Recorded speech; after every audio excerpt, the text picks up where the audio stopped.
నమస్కారం ఘంటారావానికి స్వాగతం ముందుగా ప్రధాన అంశాలు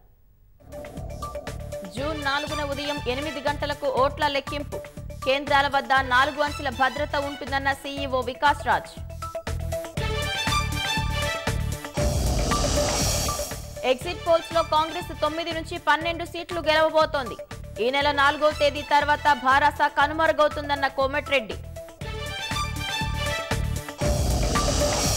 చివరి విడత ఎన్నికల్లో ఇప్పటిదాకా 40% ఓటింగ్ పోలింగ్ ముగియగానే వెలువడనున్న ఎగ్జిట్ పోల్స్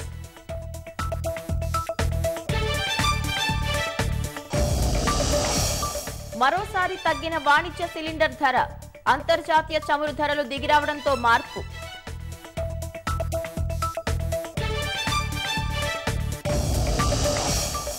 అసోంలో వర్షాలు తగ్గినప్పటికీ కొనసాగుతున్న వరద 30,000 మందిని పునరావాస కేంద్రాలకు తరలించినట్లు వెల్లడి